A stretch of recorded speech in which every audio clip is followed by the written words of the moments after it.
There's a specific kind of silence that is the loudest sound in the universe.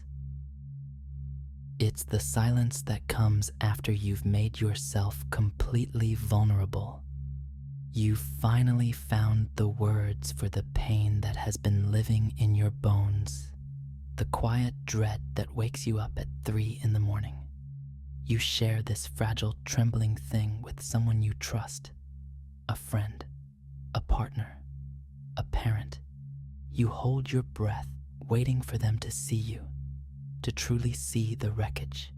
And what you get back is a blank look, a quick change of subject, or maybe the worst of all, a simple, cheerful piece of advice that shows they haven't understood a single thing. They heard the words, but they didn't feel the weight.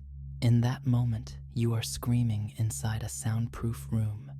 You realize with a cold, sinking certainty that no one is coming. They can't hear you. Not really. And this isn't a story about the cruelty of other people. It's not that they are bad or that they don't care in the way they know how. This is about a fundamental rule in the architecture of reality. A rule so simple and so absolute that we spend most of our lives trying to deny it. The rule is this: every single person is at the absolute center of their own universe of feeling. Think of it like a storm. You are standing in the middle of your own personal hurricane, the winds of your anxiety, the rain of your sorrow, the thunder of your fears. It's all consuming for you. It is your total reality.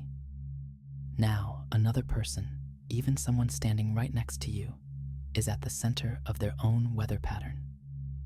They have their own drizzle of deadlines, their own gusts of insecurity, their own fog of daily worries. From their perspective, your Category 5 hurricane is just a strange-looking cloud on the horizon. They can point at it and say, "Wow, that looks intense," but they cannot feel your wind. They cannot get wet from your rain. They are completely occupied by their own weather. They aren't choosing to ignore your storm. They are structurally incapable of leaving their own. This is one of the first and most difficult truths to accept when you start to see how things are actually put together. We are all islands of awareness, and the bridges we build between us, love, empathy, conversation, are beautiful, but they can't transport the raw material of experience itself. The experience stays on the island, and this is why the paradox of love is so heartbreaking. How can the people who love you the most be so blind to your suffering? You'd think love would be the one thing that could break this rule, but it can't. What we often miss is that they aren't reacting to your pain. They are reacting to the story of your pain. When you tell your mother about the deep loneliness you feel, she doesn't feel your loneliness. She feels her own fear, the fear of a mother whose child is hurting. When you show your partner your tears after a failure, they don't feel your sense of worthlessness. They feel their own helplessness, their own frustration at not being able to fix it. They are engaging with the reflection of your pain in the mirror of their own consciousness, not the pain itself. Their response is always and can only ever be about them. It's like you're trying to describe a color they've never seen. You can say, "My grief is a deep, dark blue." You can compare it to the ocean at night or the sky before a storm. You can spend hours, days, years painting pictures of this blue, trying to get the shade just right. They might even nod and say they understand, but they will never ever see the color blue through your eyes. They will only ever see your painting of it. They appreciate your artistry. They might be moved by your effort, but the direct perception of that color belongs to you and you alone. And so you stand there, holding your masterpiece, and you realize they're complementing the frame. This is the loneliest place in the world. It's not a place of anger or resentment. It's a place of profound, stark, and quiet clarity. It's the moment you stop waiting for the rescue boat. You look out at the horizon and understand that there is no other shore. There is only your island, your weather, your colors. You are the sole witness to the truth of your own experience. It's a terrifying realization, but it's also the beginning of everything. It's the point where you stop screaming into the silence and finally turn around to face the storm yourself. You stop performing your pain for an audience that can never truly understand, and you begin the real work. The work of being with it, of navigating it, of learning its winds and its rains, not as a victim, but as the one who was born to experience it. This isn't an abandonment by the world. It's an invitation to come home to yourself, to the only place where your pain is truly, completely, and perfectly understood. By you, by the way. Our shared space of light and awareness is on its way to 100,000 people. Thank you to everyone who subscribes and brings this moment closer. And so you stand in that quiet, lonely clarity, and something begins to shift. It's not a loud, dramatic event. It's a subtle pivot, like a great ship turning slowly in a vast ocean. All the energy you were using to send out distress signals, to scream for help, to perform your pain for an audience that could never buy a ticket, that energy has nowhere to go. So it turns inward. Think about how much work it was. The hours spent crafting the perfect text message to explain the depth of your despair, only to get a thumbs-up emoji in return. The endless conversations where you replayed the same story of hurt, hoping that this time the listener's eyes would fill with perfect understanding.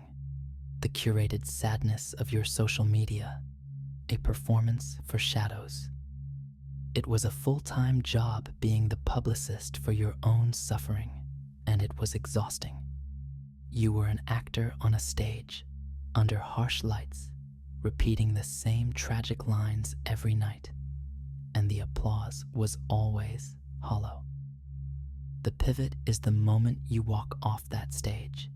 You turn off the lights, lock the theater doors, and go home to yourself. The energy that was fueling the performance now floods back into your own being, and for the first time, you use it not to explain the pain, but to simply be with it. This is the great release. It's often mistaken for defeat or loneliness, but it's the exact opposite. It's liberation. You have been freed from the most impossible job in the universe, trying to make someone else feel your feelings. You don't have to translate your inner world anymore. You don't have to justify your sadness or temper your anger to make it more palatable for others. Your pain becomes your own sacred responsibility, and in that responsibility, there is an incredible, unshakable power. It's no longer a problem to be solved or a story to be sold. It's simply a part of your landscape. It's your weather, and you are finally free to learn how to live in it. The work changes completely. Before, the work was external, convincing, explaining, seeking. Now, the work is internal, attending, listening, allowing. It looks like this. You feel a wave of anxiety rising in your chest while you're in line at the grocery store. The old way was to immediately text a friend, to vent, to seek distraction or reassurance. The new way is to just stand there, feel the tightness, feel your heart beating faster, and breathe into it. You silently say to it, I see you. I'm here with you.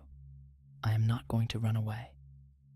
You become the healer in your own private room, and the room is your own body, your own awareness. You discover that the validation you were desperately seeking from the outside was a pale, watery imitation of the strength you find inside. A friend saying, "I'm so sorry you're going through that," feels good for a moment, but it's like a sip of water when you're dying of thirst. It doesn't last, but the feeling you get after you've successfully sat with your own panic attack, after you've let yourself cry without shame, after you've navigated a dark night of the soul all by yourself and watched the sun rise, that builds something permanent inside you. That is not a sip of water. That is digging your own well. You start to build a foundation that no one can give you and no one can take away. Each time you meet your own pain with presence instead of performance, you lay another brick in that foundation.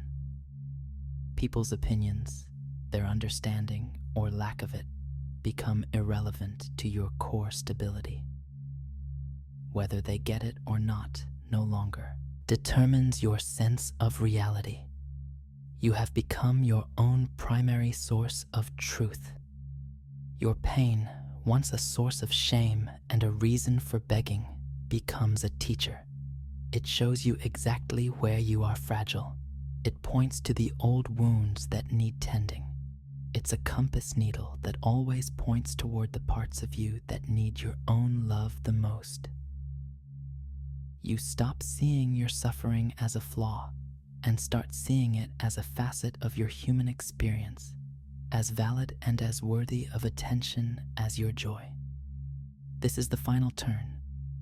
You realize that in the architecture of reality, you are designed to be the sole, perfect witness for your own life. No one else was ever meant to have the job. They have their own universe to witness.